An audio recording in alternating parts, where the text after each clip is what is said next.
மேஷம் அப்படின்னாலே உன் வயசை பொறுத்து தான் உனக்கு பலன். நீ பெருசாக கவலைப்படணும் அப்படின்ற அவசியம் இல்லை. சாப்பாட்டுக்கு தடுமாறுவீங்க. சாப்பாடு ஏதோ ஒரு காஞ்சி போன தோசை, ஒரு ஆறி போன இட்லிலாம் சாப்பிடும்போது ஐயோ நம்ம கொஞ்சம் கத்துட்டு இருந்தா என்ன ஆயிருக்கும் அப்படி நீங்களே இப்போ யூடியூப் பார்த்து அதை பார்த்து இதை பார்த்து குருனோட பார்வை ராகு மேல இருக்காது. அப்ப என்ன ஆகும்? லாபம் நிறைய வரும். ஃப்ரெண்ட்ஸை நம்பி நீ ஏமாறதுக்கு வாய்ப்பு உண்டு. இருந்து மீனத்துல சனி பகவான் போய் உட்கார்ந்துருக்காரு. அப்ப இவங்களுக்கு மீனம் 12ஆம் பாவம். 12ஆம் பாவம் அப்படின் போது 7 நாட்டு சனி அப்படிம்பாங்க. 7 நாட்டு சனியா இருந்தாலும்மா இப்ப உன் வயசுக்கு ஒரு பலன்.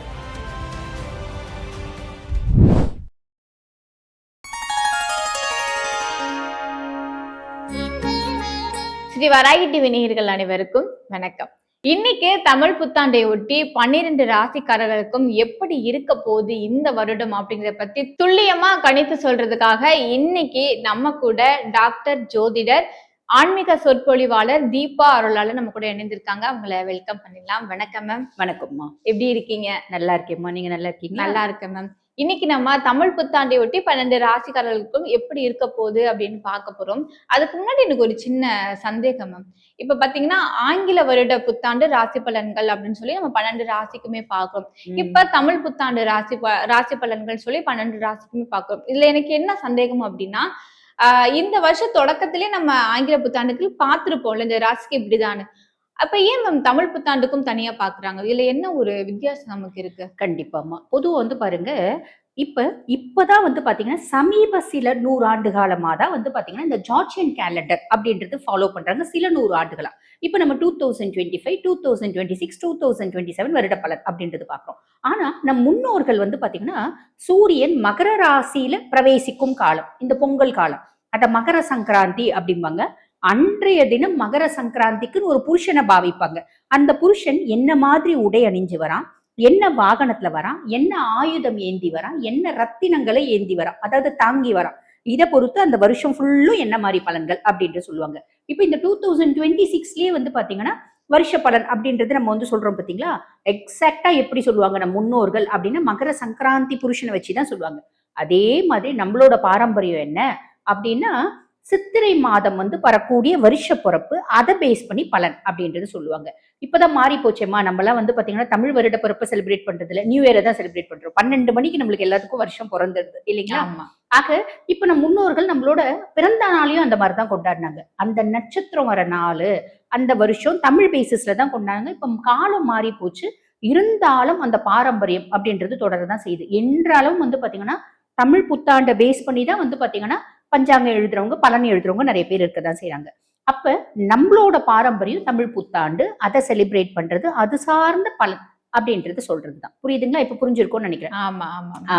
அந்த மாதிரி இந்த தமிழ் புத்தாண்டு பாத்தீங்கன்னா ஏப்ரல் மாதம் 14ஆம் தேதி தோராயமா காலையில 9:40க்கு பாத்தீங்கன்னா சூரிய பகவான் மீனத்துல இருந்து மேஷத்துக்கு பயிற்சி ஆகிறார்.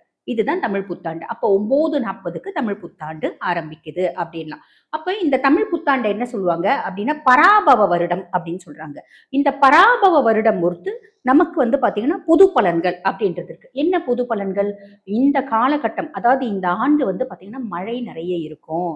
கடந்த ஆண்டே மழை இருந்துச்சு, அதுக்கு முன்னாண்டே மழை இருந்துச்சு, இந்த ஆண்டும் மழை நிறைய இருக்கும்.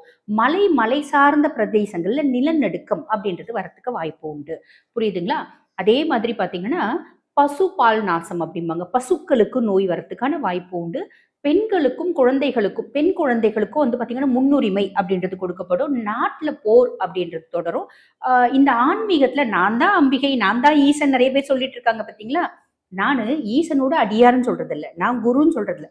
நான் தான் அம்பிகைன்னு சொல்லிட்டு அம்பிகை மாதிரியே போஸ்ட் கொடுக்குறவங்களா இருக்காங்க பாத்தீங்களா. அம்பிகை எப்படி போஸ்ட் கொடுக்க மாட்டா, பட் இவங்க நான் தான் அம்பிகைன்னு சொல்லிட்டு அபய முத்திரையோட சென்முத்திரையோட எல்லாம் போஸ்ட் கொடுக்குறாங்க பாத்தீங்களா. அவங்களுக்கு எல்லாம் பெரிய ப்ராப்ளம் அப்படின்றது இருக்கு. சரிங்களா? அதே மாதிரி பாருங்களேன், நாட்டுல இன்ஃபெக்ஷியஸ் டிசார்டர்ஸ் தொடரும் அப்படிங்கிறாங்க. சமுதாயத்துல இந்தியானோட மதிப்பு உயரும். அதே மாதிரி முக்கியமா தமிழ்நாட்டினுடைய மதிப்பு உயரும். இந்த மாடர்ன் சிஸ்டம் தவிர ஆல்டர்னேட் சிஸ்டம்ஸ், இந்த சித்தா, ஆயுர்வேதா, ஹோமியோபதி, யுனானி, இதெல்லாம் பாத்தீங்கன்னா இதனோட ஒரு மரியாதை அப்படின்றது அதிகரிக்கும். மக்கள் நிறைய பேர் இந்த மாதிரி ஆல்டர்னேட் சிஸ்டம் நோக்கி போவாங்க. இப்ப நம்ம இந்த மாதிரி சொல்லும் போது ஒரு சிலர் கீழே கமெண்ட் போடுவாங்க, இவங்க ஹோமியோ டாக்டர் அதனால அப்படி சொல்றாங்க அப்படின்னு. உண்மை அப்படி கிடையாது. இந்த வருடமே அந்த மாதிரி ஒரு அமைப்பு அப்படின்றது இருக்கு. குப்பையிலிருந்து நோய் வரும் அப்படின்ற மாதிரியும் சில விஷயங்கள் இருக்கு. அப்ப என்ன, ரொம்ப சுத்தமா வச்சுக்கணும் வீட்டை. நம்ம சமுதாயத்தையும் நம்ம நம்ம இருக்கக்கூடிய தெரு, நம்ம வீடு மட்டும் சுத்தமா இருந்தா போதாது. தெருவுல எல்லாம் நிறைய குப்பெல்லாம் இருக்கு பாத்தீங்களா, அதெல்லாம் அப்பப்ப கொளுத்தி விடணும். அந்த ஹைஜீனிக் மெஷர்ஸை மெயின்டைன் பண்ணணும். ஆக இந்த வருடம் பராபவ வருடம் அப்படின்றது இந்த மாதிரி பலன்களோட தொடங்குதுமா. இதுல ஒவ்வொரு ராசிக்கும் கிரகங்களோட அடிப்படையில நம்ம வந்து பாத்தீங்கன்னா பலன் சொல்ல போறோம். அந்த மாதிரி நம்ம சொல்லிக்கலாம். Okay ma'am. இப்போ வந்து தமிழ் புத்தாண்டு வர காலத்துல வந்து சில ஆபத்துகளுமே வருது. அத வந்து நம்ம முன்னாடியே தெரிஞ்சுக்கிறோம் அப்படின்னு சொல்லியிருக்கீங்க. 12 ராசிக்காரர்களுக்கும் இந்த தமிழ் புத்தாண்டு எப்படி இருக்க போகுது அப்படின்னு நம்ம வந்து ஏன்னா ஆங்கில புத்தாண்டு வந்து அவங்க ஒரு சில பலன் சொல்லியிருப்பாங்க. இந்த தமிழ் புத்தாண்டு மூலமா இன்னும் கொஞ்சம் நல்ல பலன்கள் கிடைக்கும் அப்படின்னு நம்ம நேயர்கள் அனைவரும் ரொம்ப ஆர்வமா வெயிட் பண்ணிட்டு இருக்காங்க. அப்ப நம்ம ஆரம்பிச்சிடலாமா மேம்? கண்டிப்பாமா. முதலாவது பாத்தீங்கன்னா மேச ராசிக்கு இந்த தமிழ் புத்தாண்டு எப்படி இருக்கு? அவங்க நினைக்கிற விஷயங்கள் எல்லாமே கைகூடுமா? அவங்களுடைய தொழிலா இருக்கட்டும், அவங்களுடைய காதல் வாழ்க்கையா இருக்கட்டும், திருமண வாழ்க்கையா இருக்கட்டும், கல்வியா இருக்கட்டும், எல்லாமே எப்படி இருக்கு? அதை பத்தி விளக்கமா சொல்லுங்க மேம். அம்மா மேஷ ராசிக்கு மட்டும் இல்லம்மா, ஆல்மோஸ்ட் எல்லா ராசிக்குமே இந்த தமிழ் புத்தாண்டு எக்ஸலண்டா இருக்கு அப்படின்னு தான் சொல்லணும். காரணம் யாரு அப்படின்னா முழு சுபர்ன்னு சொல்லுவாங்க. குரு பகவான், தேவகுரு, பிரகஸ்பதி. அவர் வந்து பாத்தீங்கன்னா 1/6/2026 பயிற்சி ஆகிறார். மிதுனத்துல இருந்து கடகத்துல போய் உச்சம் பெற்று அமர்றார். உச்சம் பெற்று அமர்றது மட்டும் இல்லாம அவரோட உச்ச பார்வை சனி மேல படியுது. சனி மேல படியறதுனால சனி யார் யாருக்கெல்லாம் நல்லா இல்ல, மேஷத்துக்கு பெருசா சனி நல்லா இல்ல, அதே மாதிரி பாத்தீங்கன்னா சிம்மத்துக்கு பெருசா நல்லா இல்ல, கன்னிக்கு பெருசா நல்லா இல்ல, கும்பத்துக்கு நல்லா இல்ல, அதே மாதிரி மீனத்துக்கு நல்லா இல்ல. சனி நல்லா இல்ல அப்படின்னால இவங்க எல்லாம் கம்ப்ளீட்டா ஃப்ரீ ஆக போறாங்க அப்படின்றது நிதர்சனம் உண்மை. அப்போ ஒரு விஷயம் என்ன, எல்லாருமே நல்லா இருக்க போறாங்க, நல்லது, ரொம்ப சந்தோஷம். இப்ப நீங்க கேட்ட கேள்விக்கு வரலாம். மேஷராசி அன்பர்கள். இப்ப மேஷராசி அன்பர்களை பத்தி சொல்லணும் அப்படின்னா செவ்வாய் ஆதிக்கம் பெற்ற ராசி. இப்ப சனி மீனத்துல பயிற்சி ஆகியிருக்கா இல்லைங்களா, வாக்கிய பிரகாரம் 6/3/2026 கும்பத்துல இருந்து மீனத்துல சனி பகவான் போய் உட்கார்ந்துருக்காரு. அப்ப இவங்களுக்கு மீனம் 12ஆம் பாவம். 12ஆம் பாவம் அப்படின் போது 7 நாட்டு சனி அப்படிம்பாங்க. 7 நாட்டு சனியா இருந்தாலும்மா இப்ப உன் வயசுக்கு ஒரு பலன், என் வயசுக்கு ஒரு பலன். நீ ரொம்ப சின்ன பிள்ளை, உனக்கு ஒரு பலன். எனக்கு நான் மத்தியம வயசு, எனக்கு ஒரு பலன். வயோதிகம் அவங்களுக்கு ஒரு பலன். அதை கரெக்டா சொல்லணும் அப்படின்னா ரொம்ப சின்ன பிள்ளைங்க ஒரு 20+ இல்ல 10+ இருக்காங்க, அவங்களுக்கு வாழ்க்கையில முதல் ரவுண்ட் 7 நாட்டு சனி வருது அப்படின்னா கண்டிப்பா சில பல படிப்பினைகளும் சோதனைகளும் வேதனைகளும் இன்னல்களும் இடையூறுகளும் உண்டு. இப்ப பெருசா அவள் தான் நான் லிட்டலி கோன் அப்படின்னு நினைக்க வேண்டியது இல்லை. இப்போ ரொம்ப சிம்பிளா சொல்லணும் அப்படின்னா அம்மா சொல்லியிருப்பாங்க, சாப்பாடு செய்ய கத்துக்கோ, சாப்பாடு செய்ய கத்துக்கோ அப்படின்னு. இப்போ உங்களாம் கூட உங்க அம்மா சொல்லுவாங்க சாப்பாடு செய்ய கத்துக்கோ அப்படின்னு. நம்ம கேட்க மாட்டோம். இப்ப வெளியே நீ வந்து பாத்தீங்கன்னா யூஜி முடிச்சுட்ட, இப்ப பிஜி வெளியே படிக்க போற, வெளியே போயிட்ட, ஹாஸ்டல் சாப்பாடு உன்னால் சாப்பிட முடியல, ரூம் எடுத்துட்டு சாப்பாடு தடுமாற, செய்ய தெரியல, நீ செஞ்சதை உன்னாலே சாப்பிட முடியல. இப்போ உனக்கு தோணும், ஐயோ அம்மா இன்னைக்கு எத்தனை முறை சொல்லியிருப்பாங்க, கெஞ்சி சொல்லி பார்த்தாங்க, அழுத்து சொல்லி பார்த்தாங்க, நல்லபடியா சொல்லி பார்த்தாங்க, நம்ம செய்யலே. இந்த மாதிரி இது சாப்பாடு செய்யற விஷயம் மட்டும் இல்ல, நிறைய விஷயம் சொல்லியிருப்பாங்க, கேட்டிருக்க மாட்டோம். இந்த காலகட்டத்துல சனி உங்களுக்கு எப்படி சொன்னா புரியுமோ அப்படி சொல்லுவான். சாப்பாட்டுக்கு தடுமாறுவீங்க. சாப்பாடு ஏதோ ஒரு காஞ்சி போன தோசை, ஒரு ஆறி போன இட்லி எல்லாம் சாப்பிடும்போது ஐயோ நம்ம கொஞ்சம் கத்துட்டு இருந்தா என்ன ஆயிருக்கும் அப்படி நீங்களே இப்ப யூடியூப் பார்த்து அதை பார்த்து இதை பார்த்து செய்ய முயற்சி பண்ணி ஆக மொத்தம் நல்ல சாப்பாடு செய்ய கத்துப்பீங்க. இந்த அனுபவத்தை யார் கொடுப்பா அப்படின்னா சனி பகவான் கொடுப்போம். அம்மா சொல்லி கேட்டிருக்க மாட்டீங்க, அப்பா சொல்லி கேட்டிருக்க மாட்டீங்க. இது நல்ல விஷயம். கெட்ட விஷயத்துலயும் அதே மாதிரிதான், புரியுதுங்களா? எல்லாத்துலயும் வந்து யார் சொல்லியும் கேட்காதவங்க சனி பகவான் சொன்னா கேட்பீங்க. இது சின்னதா லைட்டா அவர் கொடுக்கக்கூடிய சோதனைகள் அப்படின்னு சொல்லலாம். இந்த மாதிரி பெரிய பெரிய லெவல்ல நம்மள சோதிப்பார். ரொம்ப சிம்பிள். அம்மா என்ன செஞ்சாலும் என்ன சொல்லுவோம், நீ என்ன பெரிய மாஸ்டர் செஃப்பா, இந்த தோசையில யார் சாப்பிடுவோம், மனுஷன் சாப்பிடுவோம் அப்படியெல்லாம் கிண்டல் அடிச்சுப்போம். தோசையை தூக்கி எறிஞ்சிருப்போம். இந்த காலகட்டம் இந்த தோசை கிடைக்குமான்னு காத்துட்டு இருப்பீங்க. ஆக ரொம்ப இளம் வயசுக்கு அவங்க வாழ்க்கைக்கான படிப்பினையை சனி பகவான் கொடுத்துருவான். எப்படி அடிச்சு தட்டி உன்னை நல்லா வந்து பாத்தீங்கன்னா பதப்படுத்திடுவான் அப்படின்னா. அப்ப இது நல்லதா கெட்டதா? நல்லதுதான். உன்னை பதப்படுத்துது, உன்னை பக்குவப்படுத்துது சனி பயிற்சி அப்படின்னா.